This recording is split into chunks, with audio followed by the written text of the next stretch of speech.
Chapter 12, Follow the Drinking Gourd, June 1856. So it started up again, James thought.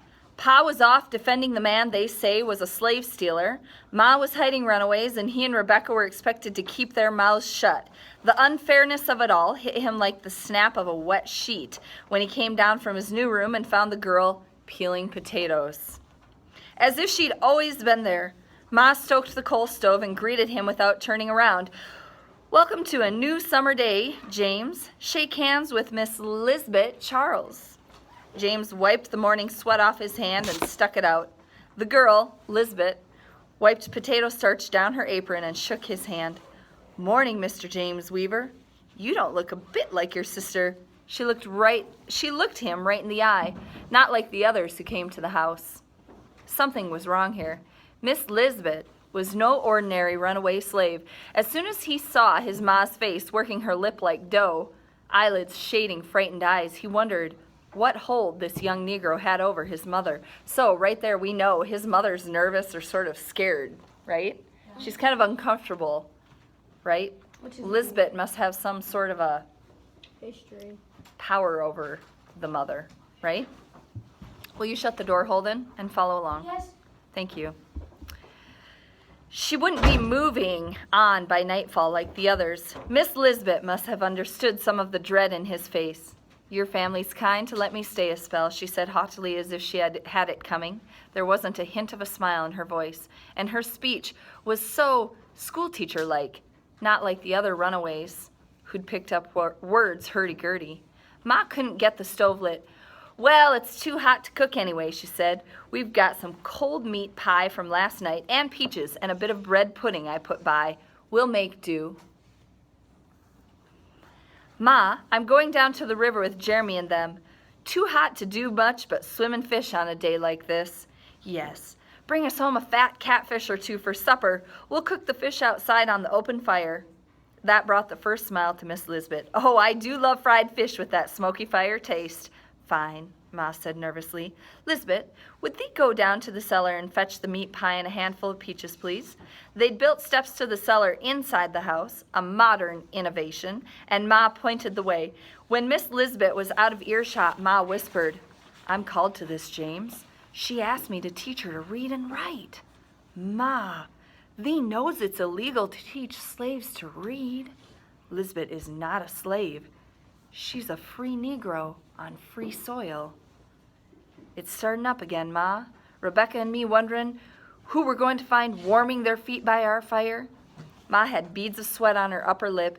It would be months before anyone would need to warm his feet. Why had he used that ridiculous example? But now he hit her with the big one. And us lying to Pa?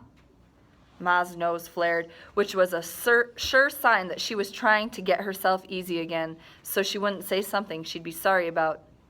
"Thee must understand, James. Each of us must answer to the voice within." "But we were just getting happy out here in Kansas, just starting to feel like maybe it could be home." Building the house a second time had done it for James. He'd sketched every step of the progress. Only yesterday he ripped up a baby sketch of the Boston house. He'd thrown the paper pieces into the Wakarusa, watched them bloat up and sink. "James Weaver, I've been waiting for a sign. Lisbeth is the sign. Thee must learn to accept what God demands of us." Now James is like upset because they were just starting to be happy. And now Lisbeth showed up, and it's causing tension again between everyone in the family, right? "Of thee, Ma, not of me." Ma reached out and gently raked his hair across the brow. "I must take a pair of shears to thy hair, or thee won't be able to see thy supper." He jerked away from her touch. "Jeremy and them, they go to the barber." "And thee will be having some tailors sew thy clothes, and thee will be taking thy meals at a boarding house?" Ma asked crossly. "Who's more important to thee, some slave girl or thy family?" There, it was out. So James just asked his mom, "Who's more important to you, this slave girl or us?" Ma locked her arms across her chest, and James knew she was deep in prayer. Her chest rose and fell as she were sleeping. Her nose flared. He tried to pray, but only felt the silence that echoed in the new wood-paneled room. Finally, he heard Miss Lisbeth's footsteps coming up from the cellar. "She stays," Ma whispered. The catfish was crisp and salty, and the potatoes too, fried in a big pan over the campfire. A pile of fish heads and bones lay on the ground, and Rebecca poked at the eyes with a twig. "Thee can pop them out for marbles," she said gleefully. The Kansas evening was steamy already. That's actually kind of disgusting, isn't it? You're going to poke the eyeballs of the fish out and play with them like marbles? Yeah. They had no need for more heat, so Miss Lisbeth doused the fire with a slug of water from the bucket. While the fire sizzled, James stole a look at her face, grayed by the dusk and the slant of the moonlight. Ma caught him looking. "Lisbeth tells glorious stories. Tell us one, Rebecca begged. She didn't need much prompting. "There's a man named Henry Brown," she began. "Was he a white man?" Rebecca asked. "He was a black man. Could have been my uncle. A man who worked in a tobacco factory in Virginia. A slave man, amen." The cadence of her speech was so musical that James was lured into her story. A braver man than you can imagine. A man who dreamed of making free. So deep and wide he was yearning for freedom, he did something that could have delivered him to lonely death. "What did he do?" Rebecca whispered. "Henry Brown of Virginia. He heard the voice of God, said, 'Go get a box and put yourself in it.' Had himself sealed in a box, shaped like a coffin." "Oh, he couldn't." "Could and did, Rebecca Weaver. A God-sent white man, a carpenter like the other one, made him a box, nailed it shut, put 5 hickory loops wound around to keep the box fixed, mailed him to Philadelphia, amen." "How long did he stay in the mail?" Rebecca asked, and Ma said, "Hush, child." "No, let her ask questions. It's only when folks stop asking questions we're in muddy waters." "No, a Negro had out and said it, no, to a white woman." James watched her more closely, drawn deeper into the rolling river of her voice. So James, you guys just noticed that Lisbeth is not like other Negro women that he's seen or talked to, right? She's very confident. And also, she's a free woman. So it's really actually not illegal to keep her, right?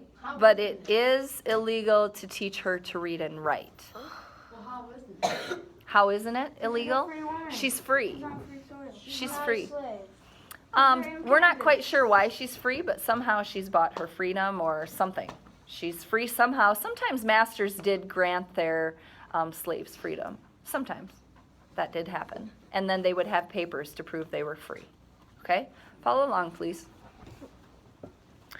26 hours he traveled in that box, tossed upside down. He was, blood pumping into his head, from Virginia to Maryland. James wondered about the details, food, water, and so forth.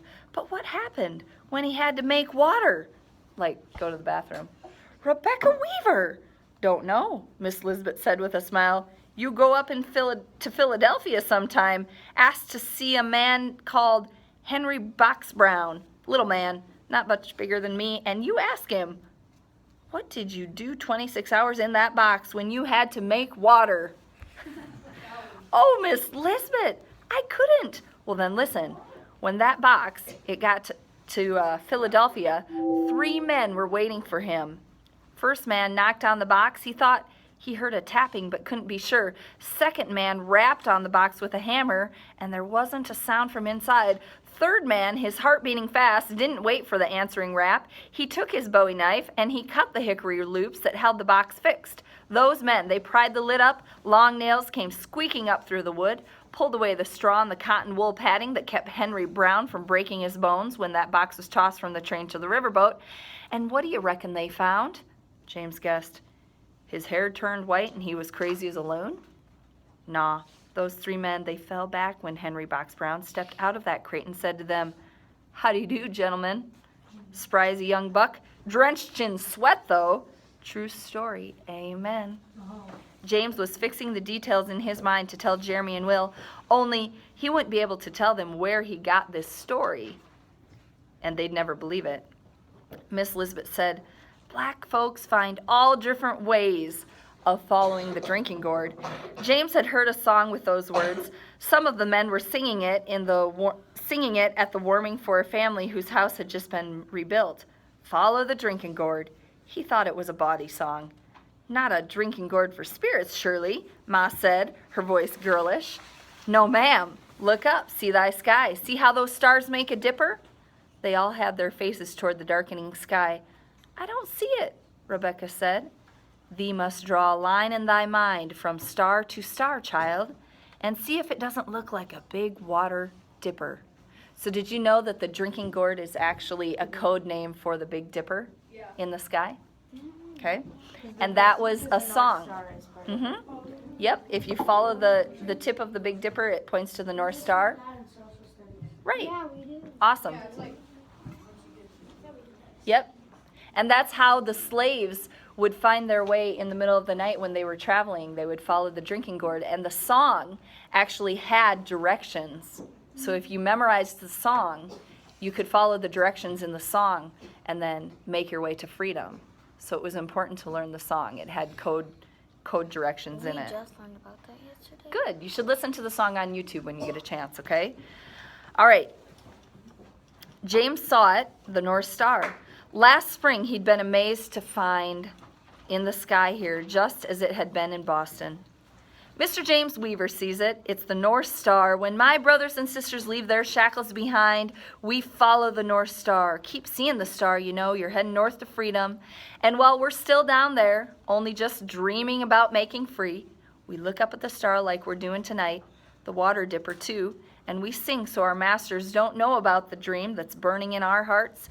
Sing, steal away home to Jesus. Sing, wading in the water, children. Sing, follow the drinking gourd. Miss Lisbeth chuckled. White masters think we haven't got a thought in our heads. Thee tells it right pretty, James said, gazing at the stars that came as tiny explosions in the blackening sky.